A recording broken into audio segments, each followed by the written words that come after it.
అందరికీ నమస్తే నొల్లా. Welcome to MR media Telangana. This is Rekha. Right, Velugumatla గ్రామం చూస్తూ ఉన్నాం మనం.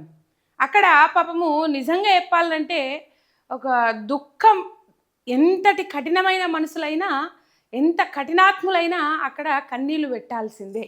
కానీ దయలేని సర్కార్కు జాలి వస్తలేదు అక్కడోళ్ళ మీద. నిన్న మాట్లాడతాడు పొంగిలేటి శ్రీనివాసరెడ్డి. ఏమని మాట్లాడతాడు?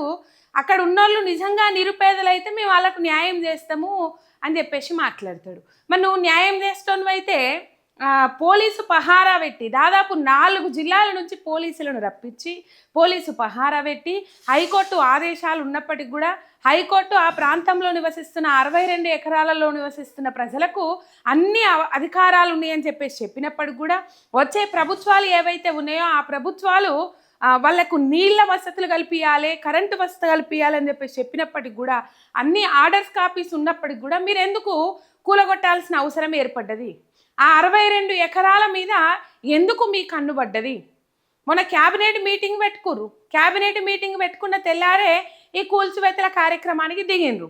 కనీసం నోటీసులు ఇచ్చి ఖాళీ చేయండి అని చెప్పేసి ఆదేశాలు జారీ చేసి మీది ఇట్లున్నది, ఇది లెక్క, మీ తప్పు అని చెప్పేసి ఒకవేళ వాళ్ళదే తప్పైతే మీరు చట్టపరంగా ముంగడికి పోకపోయినరు. ఎట్లా కూలగొడతారు? కనీసం ఇన్ఫర్మేషన్ లేకుండా నెల రోజులు రాబందులు కదా అక్కడ చుట్టూ తిరిగినట్టు కోడిపిల్లలను తన్నుకొని పోయినట్టు 4 జిల్లాల నుంచి పోలీసు పహారాన్ని ఏర్పాటు చేసి పోలీసు బందోబస్తును ఏర్పాటు చేసి మీడియాను ఎవరిని అక్కడికి రానియకుండా మీడియాను కట్టడి చేసి మీడియా ప్రతినిధులను అరెస్టులు చేసి మీరు సాధించింది ఏంది? ఇలా మీరు ఒక తప్పు పని చేస్తున్నారు, లంగా పని చేస్తున్నారు అని కాబట్టే లంగా పని చేస్తున్నారు కాబట్టే మీరు ఇలా అటాంకల వల్ల ఎవరిని రానియలే, పోలీసు పహారా పెట్టిరు, గొంతులు నొక్కే ప్రయత్నాలు చేసిండ్రు. రైట్, మొత్తం మీద ఏ ఒక్క మంత్రి దగ్గరనన్నా ఈ వెలుగుమట్ల ఏవైతే 62 ఎకరాల జాగలో దాదాపు 2000 మంది కుటుంబాలను రోడ్డు మీద వేసిండ్రో, దాదాపు 1000 కుటుంబాలను రోడ్డు మీద వేసిండ్రో, ఒక గాజా ప్రాంతము లేకపోతే యుద్ధము ఏళ్ళ కమానం జరిగి అక్కడ ఏమి మిగలకుండా అదైపోతా చూడు. ఆ వెలుగుమట్ల గ్రామాన్ని చూస్తే, ఆ వెలుగుమట్ల ప్రాంతాన్ని చూస్తే, వినోబాబావయ్య నగర్ ఏదైతే ఉన్నదో ఆ ప్రాంతాన్ని చూస్తే గుండె చెరువైతా ఉన్నది. చిన్నపిల్లలు, సంటి పిల్లలు, ముసలోళ్ళు, వృద్ధులు ఏం చేయాలనో అర్థం కాక దిక్కుతోచని పరిస్థితులలో ఉన్నాయి. చట్టాలు ఉన్నాయి. ఏం చెప్తున్నాయి చట్టాలు? పునరావాసం ప్రత్యామ్నాయం ఏమైనా కల్పించి మీరు ఏమైనా నిర్ణయం తీసుకొని ఉంటుంది. నిజంగా పునరావాసం కల్పించడానికి కూడా అక్కడ వాళ్ళు దొంగసాటుకుంటలేరు, లేకపోతే దొంగతనంగా పత్రాలు తెచ్చుకున్నది కాదు, న్యాయస్థానాల నుంచి వచ్చినాయి పత్రాలు. ఇలా హైకోర్టుకు కూడా వినప్పుడు ఇంకెవరికింటారు వీళ్ళు? మంత్రులు ఒక్కొక్కరు ఇజ్జత్ తప్పి మాట్లాడుతురు. ఏ విధంగా మాట్లాడుతురు అర్థమైతే లేదు, ఘోరంగా మాట్లాడుతురు. ఇగో ఈ ముచ్చట చూస్తూ ఉంటే వీళ్ళు రేపు ఇంకేమనేటట్టున్నారు తెలుసా? ప్రజలకు ఏం ఇబ్బంది లేదు, ప్రజలకు ఏం కష్టం లేదు, అన్ని హామీలు మేము అమలు చేస్తున్నాం, ఎటువంటి గోసలు లేవు ప్రజలకు అని చెప్పేసి అనేటట్టున్నారు. అట్లున్నది ఇలా కథ మొత్తం. ఒకసారి ఆ వెలుగుమట్ల గ్రామాన్ని చూడుండ్రి, ఆ వెలుగుమట్ల ప్రాంతాన్ని చూడుర్రి.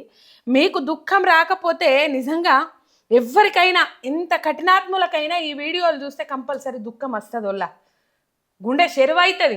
సామాన్యుని కలేందొల్ల చిన్న చితకగా కొద్దిగా ఇల్లు నిర్మించుకోవాలని చెప్పేసి ఉంటుంది సామాన్యుని కళ.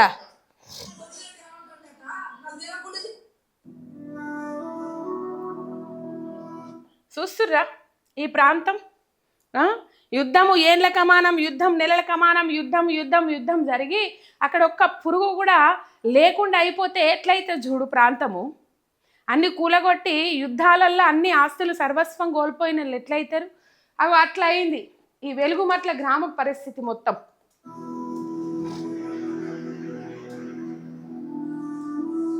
చూడుర్రి, పాపం చాలా బాధ అంటే బాధ అనిపించింది. వాళ్ళ ఈ ప్రాంతం చూస్తే చాలా బాధ అనిపించింది.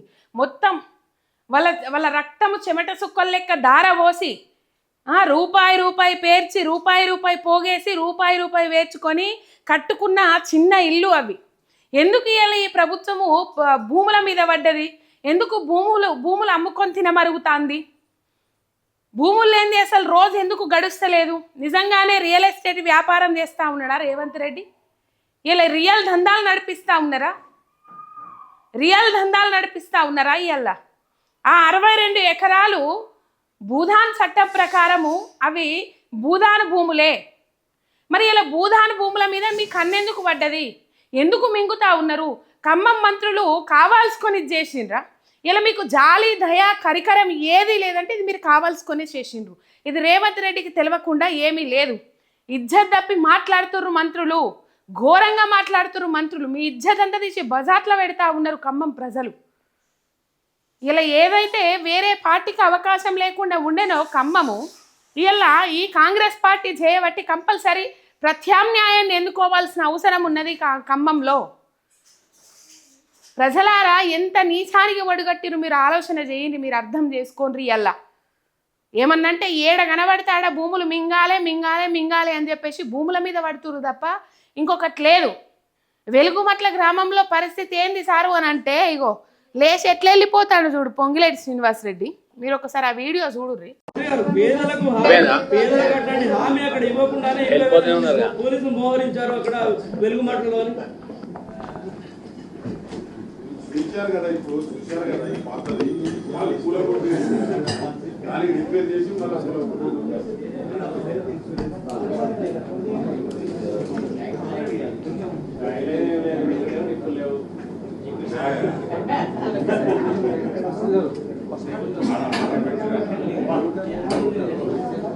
ఏమన్నా ఉన్నదా? వీళ్ళకేమన్నా జిర్రేమన్నా ఉన్నదా? మంత్రులైతే వెనకసిరి కానీ ఏమన్నా ఉన్నదా? మనిషి బతుకుతున్నామని చెప్పేసి ఆలోచన ఏమన్నా ఉన్నదా? అక్కడ జర్నలిస్టులు ఏం అడుగుతాండ్రు? వెలుగుమట్ల ఆ ప్రజలకు ఎవరైతే ప్రజలు ఉన్నారో 62 ఎకరాల భూదాన్ భూములలో ఇల్లు కట్టుకున్నారో 15 ఏళ్ళకేళ్ళు వాళ్ళు అక్కడ ఉంటుండ్రో వాళ్ళకి ఎటువంటి హామీలు ఇవ్వకుండానే, వాళ్ళకి ఎటువంటి హామీలు నెరవేర్చకుండానే, వాళ్ళకి ఎటువంటి ప్రత్యామ్నాయంగా అవసరాలు ఏమంటారు కల్పించకుండానే, ప్రత్యామ్నాయంగా వాళ్ళకి ఇల్లు కల్పించకుండానే ఇవాళ వెలుగుమట్ల పేద ప్రజలను ఇబ్బంది పెడతా ఉన్నారు. ఆ పేదలకు ఎటువంటి అవసరాలు తీర్చలేదు కదా, ఆ పేదలకు ఎటువంటి ప్రత్యామ్నాయ అవసరాలు కల్పించలేదు కదా, సౌకర్యాలు కల్పించలేదు కదా అని చెప్పేసి అక్కడ జర్నలిస్టులు అడుగుతూ ఉంటే పరుగులు పెడతా ఉన్నారు మంత్రులు. పొన్నం ప్రభాకర్ అన్న నవ్వుతాండు చూడు, నవ్వతందుకేం బాధ అనిపిస్తలేదా అన్న మీకు? ఈ పొంగిలేటి శ్రీనివాసరెడ్డి అంటే మొత్తం ఇడిచేసిండు, ఏం లేదు ఆయనకు జాలి దయ కరుణ అసంటి ఏమీ లేవు. కనీసం మీరన్నా ఒక బీసీ బిడ్డగా పేదల పక్షాన పోరాటం చేద్దామనే ఆలోచన ఏ మూలకన్నా కనబడుతుందా అన్న మీ ముఖంలో? ఇలా పేదలను ఇంత అన్యాయం చేసి ఎందుకు ఆడుకుంటా ఉన్నారు? ఎందుకు ఇట్లా మోసం చేస్తూ ఉన్నారు? పొంగులేటి మాట్లాడతాడు నిన్న ప్రెస్ మీట్ పెట్టి, అక్కడ ఉన్న పేదలందరికీ కల్పిస్తాము, నిజమైన పేదలు వాళ్ళైతే వాళ్ళకి అన్ని అవసరాలు కల్పిస్తాము అని చెప్పేసి మాట్లాడతాడు పొంగులేటి. ఎప్పుడు కూలగొట్టినాక కల్పిస్తావు? ఎండకెండి వానకు తడిసి బీపీలు వచ్చి పాపం వాళ్ళు చక్కెర వచ్చి కింద పడిపోయి వాళ్ళ ఆరోగ్యాలు ఖరాబ్ అయి రోడ్డు మీద చంటి పిల్లల్ని వేసుకొని ఉండి వాళ్ళు సర్వస్వం కోల్పోయినాక కల్పిస్తావు నువ్వు. ఏమో అంటారు కదా, ఐసుగడ్డల వల్ల నిండా ముంచుతా మళ్ళీ వచ్చినాక వేడిగా మంట పెడతా అన్నట్టున్నది ఇలా కథ. బట్టి విక్రమార్క, తుమ్మల నాగేశ్వరరావు, పొంగిలేటి శ్రీనివాసరెడ్డి ఈ ముగ్గురు మంత్రులు చేసి కలిసి ఆడుతున్న నాటకం ఇది. దాంట్లో పేదలు బలైనరు. కలెక్టరేట్కు దగ్గరగా ఉన్న 62 ఎకరాలు దాదాపు ఎకరానికి 10 కోట్ల రూపాయలు వలుకుతా ఉన్నాయి. కాబట్టి ఈ భూములను మనం స్వాధీనం చేసుకోవాలి, ఈ భూములు మనం ఆంబుక్క పెట్టాలి, ఎవరు ప్రైవేటు వ్యక్తులకు కట్టబెట్టాలి అని చెప్పేసి ఆలోచన చేసి ఇలా ఈ ఆట ఆడుతూ ఉన్నారు. ఇలా పేదల ప్రభుత్వము, మాది ప్రజాప్రభుత్వము, పేదల వల్లనే నిలబడ్డది మా ప్రభుత్వం అని చెప్పేసి పొంకనాలు కొడతాడు పొంగిలేటి శ్రీనివాసరెడ్డి. పొంకనాల పోతిరెడ్డికి 3 ఏళ్ళు 36 దొడ్లు అన్నట్టు. ఇజ్జత్ అనిపిస్తలేదు సార్ ఇట్లా మాట్లాడడానికి? మీకు ప్రజల కష్టాలు పడతలేవు, ప్రజల బాధలు పడతలేవు. ఏమన్నంటే మీ పొక్కలు మీరు చూసుకుంటురు, మీ బోరాలు మీరు నింపుకుంటురు. మీకేం బాధ సారు? మంచిగా రావాల్సిన కాంట్రాక్ట్ సంస్థలకు బిల్లులు రావాల్సినవి వస్తున్నాయి, కమిషన్లు పోయేటి రేవంత్ రెడ్డికి పోతున్నాయి. ఇక మీకేం బాధ ఉంటుంది చెప్పుండ్రు? ఏం బాధ ఉండదు, ఎటువంటి బాధ ఉండదు. ఆరామ్సే చల్లగా తింటావు, బొజ్జ నిండా తింటారు. ఇట్లనే ఉన్నారు ఈ కాంగ్రెస్ మంత్రులు, కాంగ్రెస్ నాయకులు. అర్రలల్లా బొజ్జ కదలకుండా, బొజ్జలు ఉన్న చల్ల కదలకుండా బొజ్జు ఉంటారు. పేదలను మాత్రం ఇట్లా ఆగం చేస్తారు. ఇక జర్నలిస్టులు అడిగే ప్రశ్నలకు ఏమైంది సార్ వెలుగుమట్ల గ్రామ ప్రజలకు ఎటువంటి హామీలు ఇవ్వలేరు, నెరవేర్చలేరు పేదలకంటే ఇగో వెళ్ళిపోతూ ఉన్నారు పరుగు.